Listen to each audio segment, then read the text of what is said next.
Hello and welcome to Steve Knows. An amazing day today because we have got an incredible update for Sairento VR. Mixed Realms have been working their butt off on the weekends, even on Sundays, so please make sure that we send them a big thank you because they have provided us with a reasonably priced game that I kind of slated when it first came out, but they haven't stopped working to improve it, and now it looks beautiful, it plays beautiful, and they're bringing even more content in the future, and they're letting us know. This is a great example of exactly what developers or game creators should be doing, listening to the community, letting us know, letting us be involved as part of the development process. So hats off to you guys.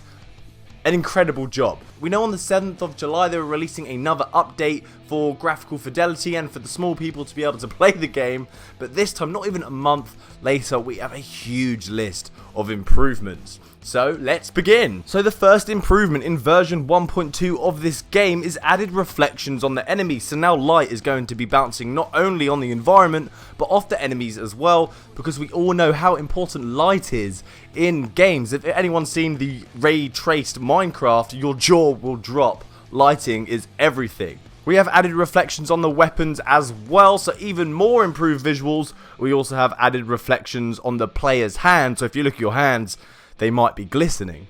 An amazing update that I just love is the added scopes to the Slugger, Fury, Artemis and the Harrier, so now we can look down sights to take out enemies, which is an amazing touch. In slow motion, at a distance, down the scope, heads off, goal achieved. There's also a new enemy type of flying enemy drones called the Tauros. You will experience up to 3 of these at one time for skilled players and 5 for the elite hardcore gamers.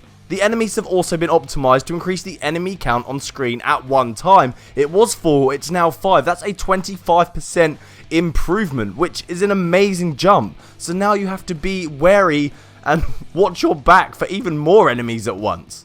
The fact that they're making these improvements, these drastic graphical improvements and game optimization to run on the Quest is an amazing job. I'm sure we're going to see even more incredible titles coming from these guys soon, and I can't wait to see what they're going to bring to multiplayer. All of these new optimizations and graphical improvements is going to make multiplayer one of the must-have games to play on the Quest. I can't wait. So those were things that they've added to the game. Now let's look at what they have changed. They've decreased the number of pellets that come out the Ashiguro shotgun to 4. It used to be 8, it's now 4, that's half. It's increased the difficulty of tiers as well, so for those of you who are finding it rather easy and absolutely destroying, you can now find a deeper challenge. We have increased bullet speed of Ashiguros with rifles, improved translations for foreigners, improved graphics for the dojo so your home screen is going to look even more beautiful, improved texture quality on the enemies as well, so even more graphical improvements. There's so many of them.